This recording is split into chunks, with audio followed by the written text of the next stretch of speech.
مساء الخير، يا رب تكونوا كويسين. النهاردة بقى مع بعض هنعمل أكلة موفرة جدا. تنفع للمدارس، تنفع في العزومات، تنفع لمناسبات كتير قوي. بدل ما نروح نجيب عرق لحمة تريبيانكو نعمل بيه لحمة باردة 800 900 جنيه، وممكن 1000 جنيه كمان بالأسعار اللحمة دلوقتي بأقل من نص كيلو. هنعمل رول لحمة طعمه جميل قوي بدون إضافات تغير من طعم اللحمة، وبدون توابل وبهارات كتيرة تنسينا طعم اللحمة الأصلي الجميل. بس لو أول مرة تشوفيني، أنا اسمي مادونا. يا رب الفيديو يعجبكم، وتشتركوا في القناة وتعملوا لايك وشير. معانا دول حوالي 400 جرام أو 450 جرام لحمة، يعني أقل من نص كيلو. وعليهم طبعا نسبة الدهون بتاعتهم. حطيت عليهم بصلاية ما بين الوسط والصغيرة، فرمتها ناعم وعصرتها من المية بتاعتها.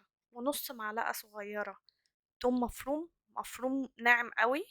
وبيضاية، نص معلقة فلفل اسود، نص معلقة صغيرة. وحوالي نص معلقة سبع بهارات، نص معلقة صغيرة او اقل. اللي بيحب يكتر يكتر، بس انا ما حطيتش توابل اكتر من كده. ومعلقة ملح صغيرة او حسب الرغبة. وزودت 4 معالق كبار بقسماط ناعم. بقسماط اللي هو العيش المجفف المطحون، او فتات الخبز المطحون. وبعجنها كويس بإيدي. وممكن كمان نحطها في الكبة كده تاخد لفتين، عشان بس نضمن ان هي بقت زي العجينة حتة واحدة. يعني شايفين كده وانا بمسكها بقت عبارة عن كتلة واحدة كده معانا. طبعا اللي عايز يزود اي توابل تاني يزود، بس انا بحب استمتع بطعم اللحمة نفسه. اللحمة طعمها جميل، مش محتاجة توابل كتير. فاحنا لما بنحط توابل كتير بننسى طعم اللحمة اساسا. انا جبت كيس تلاجة، فردته ودهنته كده دهنة زيت.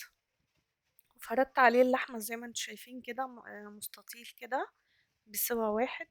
وببدأ بقى بمساعدة الكيس ان انا الف رول واضغط جامد. كل لفة لازم اضغط قوي.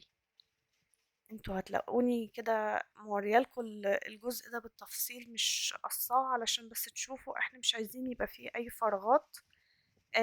علشان لما نقطعه بعد كده ما يتفتفتش مننا، ما يبقاش مقطع معانا. بلف جزء وافضل اضغط كل مرة بضغط جامد. هو كان محتاج كيس اكبر من كده بشوية، بس ده اللي كان موجود عندي. الحروف برضو اللي في الاخر برضو لزقتها كده خالص، زي ما انتم شايفين بلزق اللحمة في بعضها كويس. وببدأ تاني اضغط واظبط الرول ان يبقى كله سوا واحد. يعني يبقى زي الاسطوانة كده كله سوا واحد من فوق لتحت. واضغط على الاطراف. طبعا انت ممكن تعملي اقصر من كده بشوية واتخن، بس هو السمك كده كويس في التسوية. وفي نفس الوقت انا عاملاه بالسمك كده علشان هحطه في عيش سندوتشات كده حجمها صغير، فعشان تبقى الدواير كده جنب بعض يبقى حجمها حلو.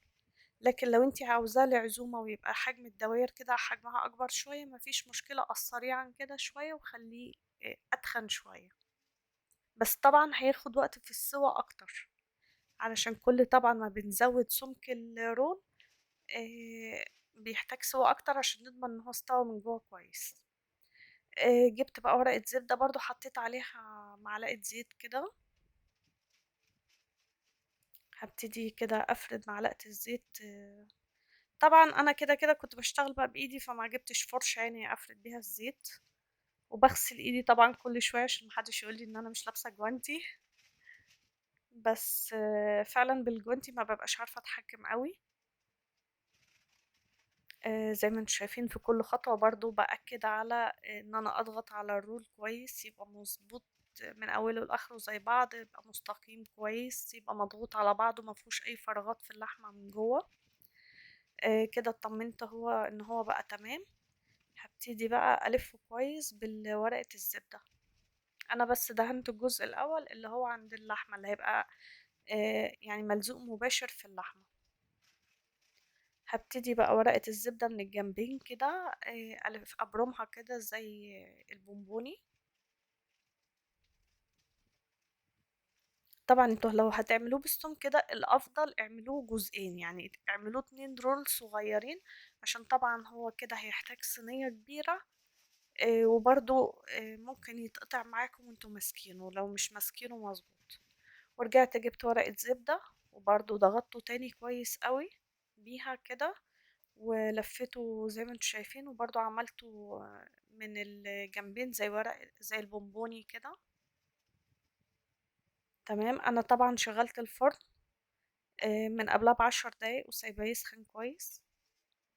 جبت صينية بقى تكفي حجم الرول او طول الرول اللي عندي. حطيت ربع الصينية تقريبا مية، يعني يا دوب يبقى المية عند ربع الرول كده، مش مغطية ولا حتى النص، يعني شوية كده بس. وحطيت في المية بقى ورق لورا وحبهان، حاجات بقى تدينا ريحة جميلة وقت التسوية. دخلته الفرن، أخد حوالي 40 دقيقة، 35، يعني من 35 ل40 دقيقة. لو هتعملوا سمكه أكتر من كده يعني خلوه مثلا ممكن يبقى 50 دقيقة. شوفوا، هو المفروض بقى نسيبه لما يبرد. أنا يعني بحاول أفتحه قدامكم عشان التصوير وهو لسه سخن جدا، البخار طالع منه، أنا مش عارفة أتحكم فيه ولا أمسكه من كتر السخونة.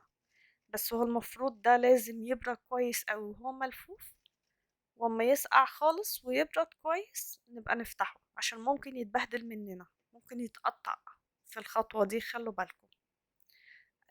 انا بقى حبيت ان انا اديله كده لون تحت الشواية، فدهنته دهنة سمنة كده بسيطة خالص بالفرشة، وهدخله تحت الشواية 5 دقايق. ممكن تحمروه طبعا في صينية على البوتاجاز او في طاسة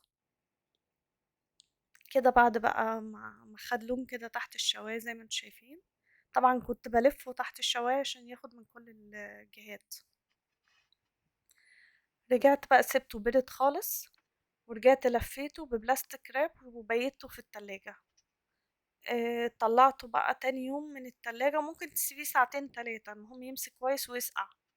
بدأت أقطعه بقى شرايح زي ما انتم شايفين، متماسك مش بيتقطع معانا، مش بيتبهدل.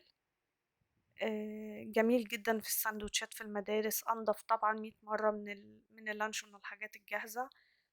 حلو جدا في العزومات، يعني حاجة تشرف، وموفر جدا بجد واقتصادي، وما حطيناش أي مكونات تغير لنا من طعم اللحمة. يا رب تكون الوصفة بسيطة وقدرت أوصلها لكم بسهولة، ويكون الفيديو عجبكم. ومتنسوش بقى الاشتراك في القناة واللايك والشير.